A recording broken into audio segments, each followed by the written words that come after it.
మనతో పాటు ఇక్కడ మైపాల్ యాదవ్ ఉన్నారు. అన్న ఏంటి అసలు కోరు తెచ్చుకున్న ప్రభుత్వం మీరు? గత ప్రభుత్వం మీద నిప్పులు జరిగిర్రు, ఇప్పుడేమో ఇక్కడ ఇట్లున్నది. ఏంటి ఎట్లా అనిపిస్తుంది? ఇప్పుడే షాక్ అయింది. చాలా మంది నాకు చెప్పారు ఏంటంటే పాశం యాదగిరి అన్న కానీ ఇంకా కొద్దిమంది చాలా మంది కేసీఆర్ కంటే రేవంత్ రెడ్డి చాలా ప్రమాదం అంటే నేనన్నా ప్రమాదం అయితే ప్రమాదం అనే తర్వాత చూద్దాం. రెండు సార్లు వచ్చింది కదా, కేసీఆర్ ప్రమాదమో కాదో తెలియదు కానీ వాళ్ళ కొడుకు కూతురు అల్లుడు లేదంటే ఎమ్మెల్యేలను కంట్రోల్ చేయట్లేదు కదా, ఎట్టి పరిస్థితులలో మనం కొట్లాడాల్సిందే అని చెప్పి ఆ రోజు కొట్లాడినాం. కానీ ఈవెన్ నిజం చెప్తున్నా అన్న, ఆర్టీసీ క్రాస్ రోడ్లో చిక్కడపల్లి సిటీ లైబ్రరీలో ఇప్పటి వరకు అసలు తెలంగాణ ఉద్యమంలో కావచ్చు, లేకపోతే ఇంకా అప్పుడు రజాకారుల ఉద్యమం అప్పుడు కావచ్చు, ఇప్పుడు కేసీఆర్ అప్పుడు కానీ ఇంత పోలీస్ బలగాలు లేరు. చాలామంది స్టూడెంట్స్ని పంపిస్తూ ఉన్నారు, అక్కడికి వెళ్ళి ఇటు రానియట్లేదు, ఇక్కడికి వెళ్ళి అటు పోనీయట్లేదు. ఎట్లా కనబడితే అట్లా ఆల్రెడీ స్టూడెంట్స్ని ఎత్తుకపోవడం అనేది ఇది అసలు ఇంత భయంకరమైన పరిస్థితి. ఎమర్జెన్సీని తలపించేటట్టుంది. ఇందిరాగాంధీ ఎమర్జెన్సీని రేవంత్ రెడ్డి తలపిస్తున్నట్టు ఇందిరమ్మ పాలన అన్నారు, అందుకే ఇందిరమ్మ ఎమర్జెన్సీ పెడతారు అనుకోవచ్చు. అనొచ్చాను. ఇందిరమ్మ పాలన అంటే చాలామంది ఏంటంటే పేదోళ్ళకి ఇల్లు కట్టించిరనో, ఇంకొక బియ్యం ఏదో అంటారు కదా, భూములు వంచిరనో. కానీ ఇందిరమ్మ పాలనలో ఇంకొక సైడ్ ఏముందంటే ఎమర్జెన్సీ ఉండాలి, మాట్లాడిన గొంతుకలను తొక్కాలి, ఒత్తాలి. నేనే షాక్ అయిపోయిన. సిటీ నన్నే ఓయూ లైబ్రరీ నుంచి 100 మంది స్టూడెంట్స్ ముందు బలవంతంగా కాళ్ళు చేతులు మన చెరుకుని ఇట్లా రింగ్ చేసినట్టు చేస్తూ ఎత్తుకపోయారంటే వీళ్ళు ఎవరినైనా ఏదైనా చేస్తారు.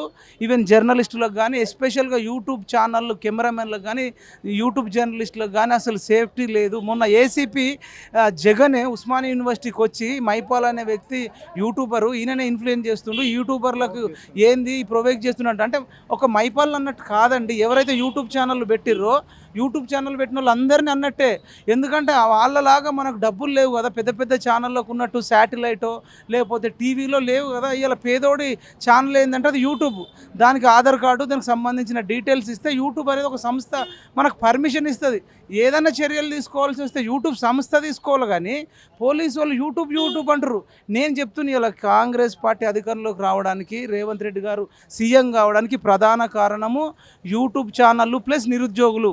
ఈ రెండింటినే ఇలా టార్గెట్ చేస్తుండు, యూట్యూబ్ ఛానళ్లను, నిరుద్యోగులను. ఇది ఆయనకి మంచిది కాదు, ఆయనకు అర్థం అవ్వట్లేదు.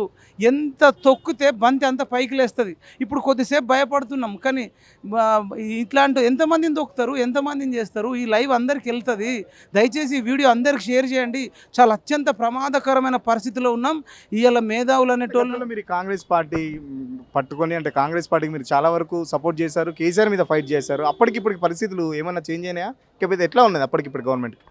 అదే నేను ఏమని చెప్తున్నా అంటే అన్న, నేను కాంగ్రెస్ పార్టీ కోటేమని చెప్పలే. నేను తెలంగాణ నిరుద్యోగ రక్షణ జేఏసీ ద్వారా పిఎంఆర్ టీవీ ఛానల్ పెట్టి ఎట్టి పరిస్థితులలో కేసీఆర్ ప్రభుత్వము వాళ్ళ ఫ్యామిలీ ఎంటరింగ్ ఎక్కువైంది, ఎమ్మెల్యేలను అసలు అదుపు చేయట్లేదు. ఎస్పెషల్గా ప్రబలిక ఇష్యూ జరిగినప్పుడు Janardhan Reddy tsp chairman suspend చేయట్లేదు, మరి దాన్ని పేపర్లు సరిగ్గా పెట్టట్లేదు, లవ్ చేసింది అది చేసింది అన్నప్పుడు అప్పుడున్న సిచ్యువేషన్లో అప్పుడు అట్లా చేయాల్సి వచ్చింది.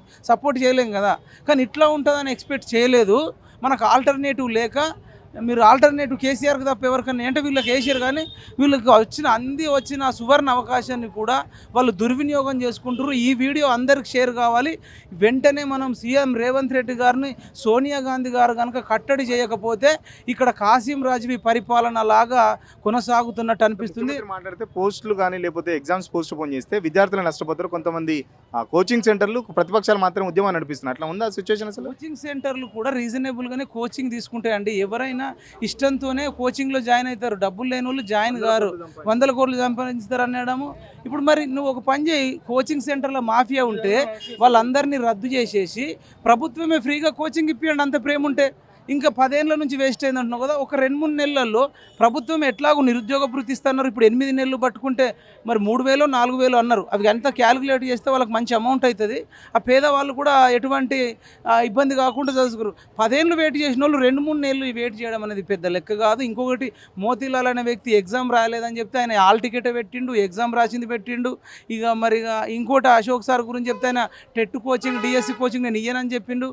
బకా జడ్సన్ అని అంటే ఆయన అలా పార్టీ అంటే ఇవన్నీ నేను అనేది చేస్తున్న వాళ్ళపై కూడా కాంగ్రెస్ నాయకులు బలిసి దీక్షలు చేస్తున్నారని కాంగ్రెస్ నాయకులు అంటున్నారు. నేను అనేది అన్న, వాళ్ళు ఏమన్నా అనుకోని, ఇప్పుడు అశోక్ సార్ అయినా, జడ్సన్ అయినా, మోతీలాల్ అయినా వాళ్ళు ఏమన్నా అనుకోని, వాళ్ళ వెనకాల ఎవరైనా ఉన్నారా లేరా అనేది అది సెకండరీ క్వశ్చన్.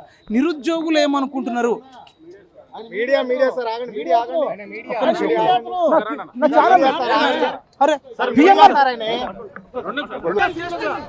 జస్ట్ నేను న్యూస్ కవర్ చేయడానికి వచ్చిన నాకు పిఎంఆర్ టీవీ ఛానల్ ఉంది. ఇదే యూట్యూబ్ ఛానల్ ద్వారా కేసీఆర్ను ఓడించండి, మరి నెక్స్ట్ ఆల్టర్నేటివ్ ఎవరుంటే వాళ్ళని గెలిపియండి అని ప్రతి ఎమ్మెల్యేకు, కాంగ్రెస్ ఎమ్మెల్యేలకు పనిచేసినాం.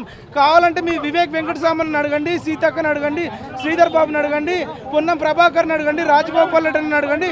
కాంగ్రెస్ ప్రతి ఎమ్మెల్యేకు మేము ఇండైరెక్ట్గా నిరుద్యోగులము పనిచేసినాము. అట్లాంటి మమ్మల్ని ఇట్లా అరెస్ట్ చేసి తీసుకెళ్ళడం అనేది, నన్నే తీసుకెళ్తారంటే నిరుద్యోగులు ప్రమాదంలో ఉన్నారు. దయచేసి రిపోర్టర్లు అందరూ కూడా కాపాడాలని రెండు చేతులు